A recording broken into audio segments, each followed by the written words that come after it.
Hello दोस्तों, स्वागत है आप लोगों का हमारे ऑनलाइन क्लासेस में। जैसा कि दोस्तों आज उत्तराखंड अधीनस्थ सेवा चयन आयोग के द्वारा जो पन्नगर सहायक लेखाकार परीक्षा होनी थी वो कंप्लीट हो चुकी है। और ये जो आज जो परीक्षा हुई है उसका ये पेपर है असिस्टेंट अकाउंटेंट का। और जो ये बुकलेट है, बुकलेट डी है, आप लोग चाहें तो अपनी जो भी आप लोगों की बुकलेट डी है तो आप लोग मैच कर सकते हैं। साथ ही आप लोग क्वेश्चन के आधार पे भी अपनी जो है आंसर की मैच कर सकते हैं। साथ ही दोस्तों आप लोग मुझे कमेंट करके ज़रूर बताइएगा कि आप लोगों के इस आंसर की के हिसाब से कितने क्वेश्चन बन रहे हैं। और साथ ही दोस्तों कुछ क्वेश्चनों में अगर आप लोगों को डाउट लगता है तो वो भी मुझे कमेंट जरूर कीजिएगा अगर आप लोगों के आंसर दूसरे होते हैं। साथ ही मैं एक बात और कहना चाहूँगा, आप लोग जितने लोग इस वीडियो को देखेंगे और अगर आप लोगों ने पेपर दे रखा है तो मुझे प्लीज़ कमेंट करके ज़रूर बताएं कि आप लोगों का इसमें कैसा अटेम्प्ट रहा।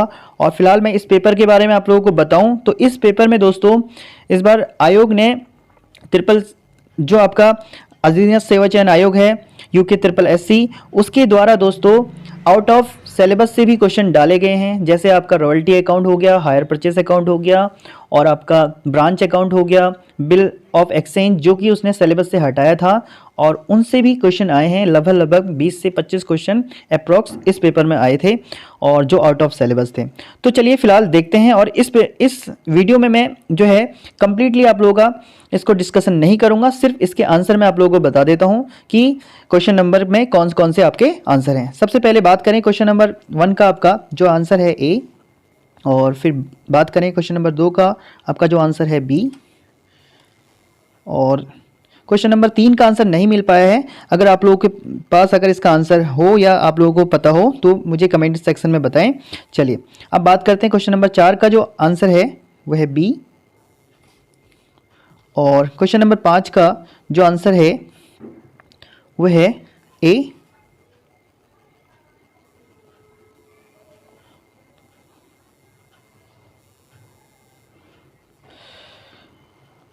और 6 का आंसर ए है। फिर बात करते हैं कॉस्ट पर यूनिट जो इंक्रीज होती है वो होती है ऑप्शन नंबर बी। और इसका आंसर है क्वेश्चन नंबर 8 का आंसर है डी। क्वेश्चन नंबर 9 का आंसर है डी। और बात करें सबसे पहले आयकर जो लगाया था विल्किंस ने। फिर बात करते हैं 11 का आंसर है सी। फिर बात करते हैं option number C, option number D. 14 का जो आंसर है वो है ऑप्शन नंबर बी। और तो option number D, option number D. 17 का आंसर है option number B, option number B. 18 का बी। और 19 का है आपका, इसका भी आंसर नहीं मिल पाया दोस्तों, आप लोग देखेंगे। और फिलहाल बात करते हैं क्वेश्चन नंबर 20 की। तो इसका जो आंसर है तो ये है आपका लागत लेखांकन का भाग है। ऑप्शन नंबर ए इसका राइट आंसर हो जाएगा। फिर है ये एक आपकी गुडविल आपकी 21 का बी हो जाएगा। और फिर बात करते हैं चालू संपत्ति नहीं है, फर्नीचर हो जाएगा आपका। और कौन सी इन्वेंट्री वैल्यूएशन विधि नहीं है तो इसमें ऑप्शन बी हो जाएगा आपका। फिर बात करते हैं गार्नर बनाम मर्रे तीसरे साझेदार का नाम क्या था, विल्किंस। और फिर बात करते हैं जांच पद्धति में संतोषजनक नहीं पाया जाता तो इसमें हम करते हैं कंटिन्यू ऑडिट। फिर बात करते हैं 26 का आंसर आ जाएगा ए। और फिर साझेदारी फर्म में मकान बेचा तो इसका जो आंसर है दोस्तों इसको देखेंगे, इसमें थोड़ा डाउट है, क्लियर नहीं हो पाया है। चलिए फिर देखते हैं। वैसे इसका आंसर ए है। और फिर बात करते हैं 28 का जो आंसर है ऑप्शन सी। 29 का जो आंसर है ऑप्शन ए। 30 का जो आंसर हो जाएगा सी। हो गया। और बात करते हैं 31 का जो हो जाएगा आपका सी। फिर बात करते हैं कि जो हमारा ऑप्शन नंबर ए 35 का डी हो जाएगा, 36 का बी हो जाएगा, 37 का डी, 38 का डी, 39 का डी, 40 का बी, 41 का ए, 42 का बी, 43 का बी, 44 का डी, 45 का आपका बी हो जाएगा और 46 का आपका ए होना चाहिए। और बात करते हैं 47 का ए, 48 का आपका बी, 49 का सी और 50 का आपका सी हो जाएगा और ये आपका सी होना चाहिए। और फिर बात करते हैं ये आपका सी होना चाहिए और ये आपका गर्डन का है। और फिर बात करते हैं सी ऑप्शन हो जाएगा आपका और ये ए हो जाएगा। और यहाँ पे दोस्तों दो में मुझे डाउट है, बी और नहीं, डाउट नहीं है, ये क्लियर है। इसका जो राइट आंसर है ऑप्शन नंबर सी। और फिर बात करते हैं और यहाँ पे हो सकता है डाउट बी और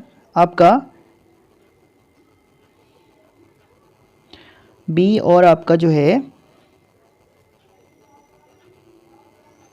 सी, बी और सी में से एक ऑप्शन आपका हो सकता है, commission of error of balance में से एक आपका आंसर हो सकता है। फिर बात करते हैं ये आपका बी हो जाएगा। चलिए फिर देखते हैं, रोकड़ मत नहीं है इसमें, ये बताना है, तो सी हो जाएगा, सी।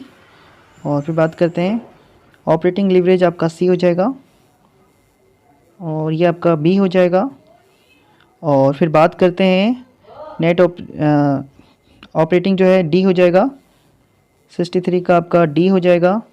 और इसका दोस्तों यहाँ पे सी होना चाहिए, लेकिन ये क्वेश्चन में दिया नहीं गया है बिल रिसीवेबल या बिल पेएबल, फिलहाल देखेंगे इसको। चलिए फिर अगला 65 का आपका जो है, इसका आंसर अभी नहीं मिला है, अगर आप लोगों के पास हो तो बताइएगा, सी या डी में से एक हो सकता है।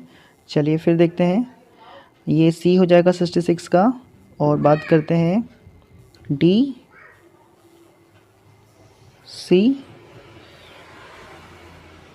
और यहाँ पे आपका ए हो जाएगा, ए हो जाएगा।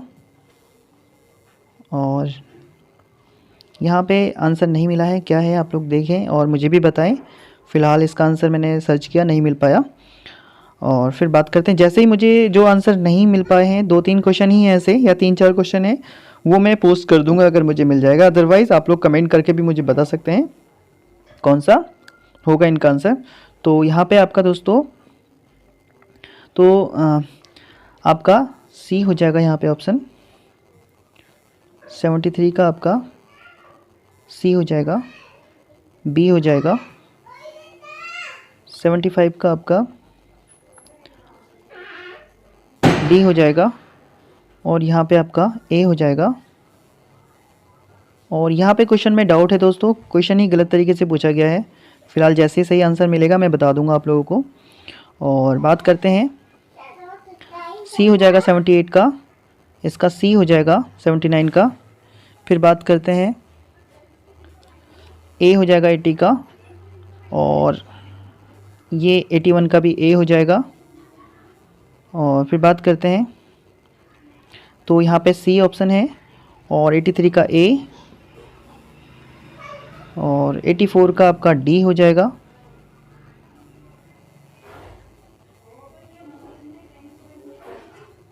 और फिर बात करते हैं तो यहाँ पे आपका कैपिटल रिजर्व यानी सी हो जाएगा। फिर बात करते हैं तो यहाँ पे बी हो जाएगा, यहाँ पे सी हो जाएगा। ये भी क्वेश्चन गलत पूछा है, जो अभी कंपनी एक्ट 2013 है उसके अकॉर्डिंग आपका 139 ऑप्शन में नहीं है, तो इस पर भी क्लेम हो सकता है। तो यहाँ पे स्रोत नहीं है, स्रोत है ये बताना है, डी हो जाएगा। और फिर बात करते हैं, तो ये आपका कॉल्ड अप कैपिटल से हो जाएगा, ए हो जाएगा। फिर बात करते हैं, अंतर्वाह नहीं है, आपका कैश इनफ्लो नहीं है, डी हो जाएगा। इसका बी डी हो जाएगा 91 का। अच्छा, फिर बात करते हैं दोस्तों, ये शाखा जो समायोजन खाता है इसको भी हम लोग देखेंगे क्या है इसका आंसर। ये भी आपका ब्रांच अकाउंटिंग का क्वेश्चन है, डाला गया है। फिलहाल 93 का देखते हैं, डी है। और ए हो जाएगा 94 का, और इसका सी होना चाहिए। और इसका भी क्वेश्चन दोस्तों क्या आंसर है देखेंगे, क्योंकि ये भी रॉयल्टी का आउट ऑफ सिलेबस से डाला गया है। स्रोत नहीं है ये बताना है।